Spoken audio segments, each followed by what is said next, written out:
but the story that I wanted to tell was one night when we were playing in Southern California. It was shortly after our third album, No Time Like Now had come, second album, No Time Like Now had come. And we had gone on a little mini tour of California, and we had played in Huntington Beach, which is, you know, kind of a surf town, but it was at a club called the Golden Bear, which was kind of a mandatory place that you hit if you were in a band at that time, hitting the, you know, the California circuit. So, so we'd had a really great gig there that night. And Huntington Beach is a little ways from West Hollywood, where we were staying at the legendary Tropicana Motel on Santa Monica Boulevard, which, you know, has been a legendary place. I mean, Sandy Koufax, the Dodgers pitcher, owned it for a while in the 60s. Many bands have stayed there. They have like hourly rates, so you can imagine what that that sort of thing. It was that sort of neighborhood at that time. Now it's been a lot more gentrified. But anyway, we got back to the motel, and my oldest friend, Chris, who had introduced me to Elvis Costello and numerous other people and got me very interested in the music that was happening in the late 70s and early 80s. He was with us back at the motel room, and I'm not sure who originally brought up the topic, but some of us were kind of hungry. It had been a long night.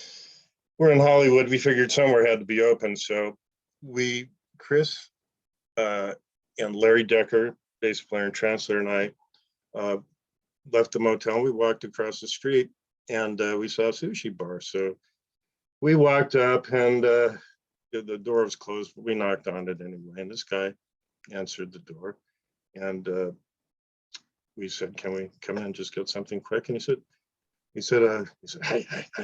So we walked in. He sat us down at the end of the sushi bar, just the three of us, and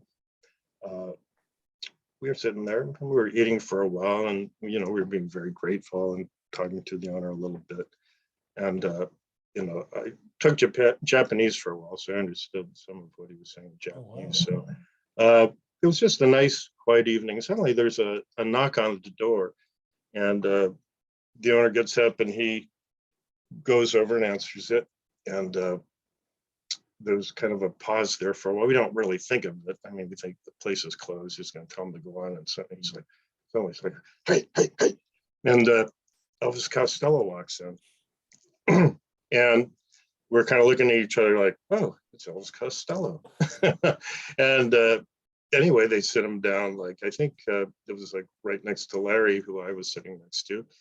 And he's just kind of sitting there. And I think finally Larry said, "Well, you know, we, you know, just want to say, you know, we're all huge fans of yours, blah, blah, blah." And he just really turned out to be a fantastic person. We just sat there, just the four of us, in this kind of dark Japanese restaurant eating sushi. And, you know, there was much sake and beer and lots of sushi. So after a while, he got very animated, and he kind of would jump up and do a Tony Bennett imitation that was just like incredible. But also, he was signed to Columbia at the time. And so, excuse me, a lot of the people who were, you know, we felt at that time were kind of in the way of us progressing, were kind of some of the same people that were in his way. So we were all able to get a lot off our chest. We eventually left, you know, with, you know, thanking the owner profusely. And it was just really late. You know, we kind of thought about going and hanging out for a while somewhere back at the Tropicana. And he was staying at the Hotel Marmont, which is a really, you know, expensive place that was down the block. But anyway, it was just great, you know, because, you know, to me, it was really wonderful to get to meet people who had really been influential in me deciding to go in the direction that I went with music.